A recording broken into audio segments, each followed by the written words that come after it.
Assalamualaikum warahmatullahi wabarakatuh. Pertama-tama di sini saya akan memperkenalkan diri. Nama saya Muhammad Rizky Nur Pratama. Saya dari Fakultas Ekonomi dan Bisnis, Prodi Manajemen di Universitas Pancasakti Bekasi. Dengan dosen pengampu Bapak Joni Tesmanto S.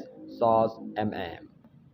Ya, langsung saja di sini saya akan mempresentasikan materi dari pengantar manajemen untuk tugas ujian akhir semester saya, yaitu materinya berjudul manajemen dan kepemimpinan. Ya, langsung saja. Pandangan keliru antara manajemen dan kepemimpinan, yaitu manajemen dan kepemimpinan seringkali dipertukarkan dan disamakan dengan satu dengan yang lainnya.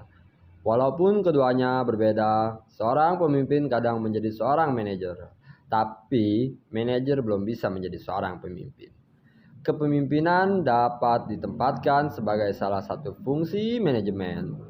Memanajemen tanpa kepemimpinan hanya akan jadi organisasi bersifat mekanistis dan kaku.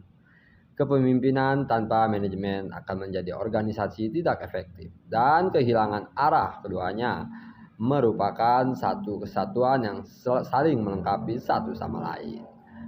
Nah, kata manajer sering diartikan sebagai seorang yang banyak melakukan kontrol daripada memfasilitasi, penuh dengan birokrasi daripada dengan kesederhanaan, bertingkah seperti seorang gubernur dan daripada seorang fasilitator dan akselerator.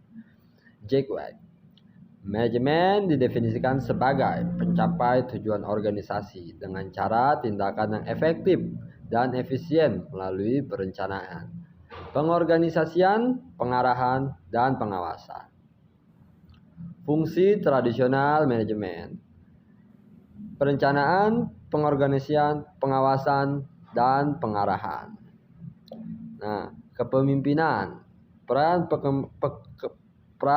pemimpin.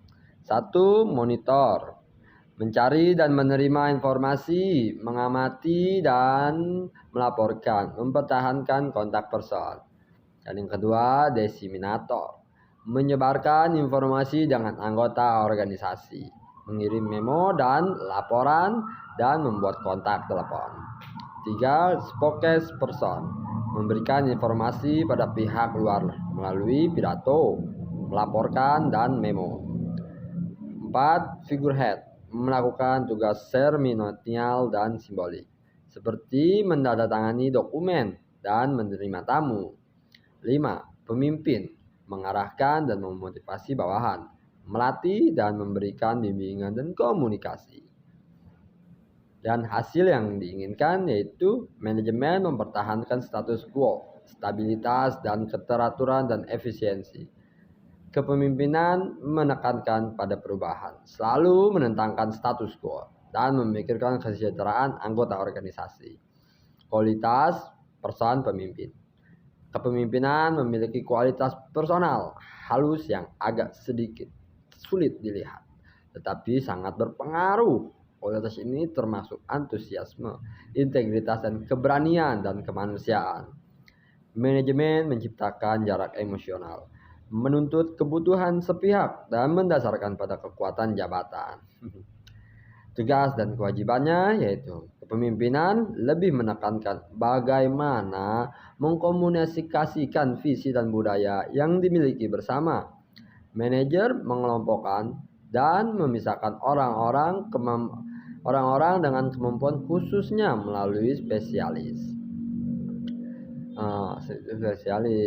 Manajemen mengorganisasikan sebuah struktur untuk mencapai rencana kerja, mengisi struktur dengan orang yang cakap, mengembangkan kebijakan dan sistem untuk menggerakkan karyawan dari motivator proses penerapan rencana.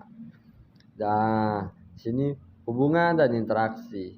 Manajemen berfungsi pada objek, mesin, dan laporan yang digunakan untuk memfasilitasi menghasilkan produk yang berkualitas. Kepemimpinan berfokus pada bagaimana motivasi dan memberikan inspirasi pada orang-orang. Manajemen mendasarkan diri pada wewenang formal dan kekuasaan yang lebih banyak menggunakan paksaan dan hukuman. Kepemimpinan mendasarkan diri pada pengaruh. Karakteristik pemimpin yaitu 1. Seorang motivator, 2. Seorang kreatif dan original, 3. Tugas mengembangkan organisasi, 4. Berfokus pada orang, 5. Menginspirasi kepercayaan dan komitmen, 6. Wawasan jangka panjang, 7. Bertanya kenapa dan mengapa, dan 8. Melihat horizon, 10. Menentang status quo dan memberi perubahan. Dan yang ke-10, melakukan sesuatu yang benar atau does the right things. Evolusi kepemimpinan. Evolusi kepemimpinan dan terbagi 4 tahap, di mana masing-masing tahapan tersebut secara umum terbagi menjadi 2 dimensi, yaitu dimensi tingkat mikro dan makro.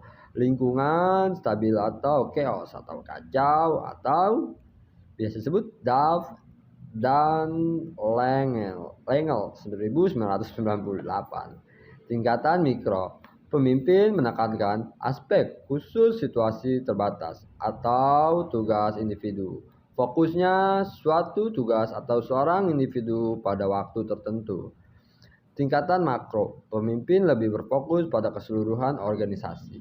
Melampaukan individu dan juga tugas pemimpin bekerja untuk meningkatkan tujuan organisasi, iklim, nilai-nilai strategi yang melingkupi seluruh organisasi. Dan di sini ada karakteristik manajer.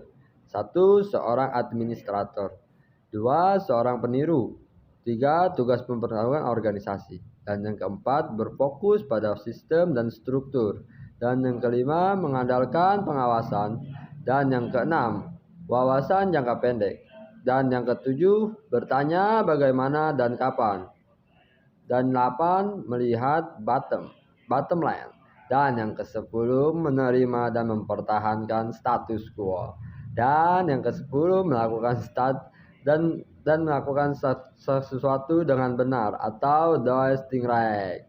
Ya, cukup sekian dari saya. Kurang lebihnya mohon maaf. Billahil taufiq wal hidayah. Wassalamualaikum warahmatullahi wabarakatuh.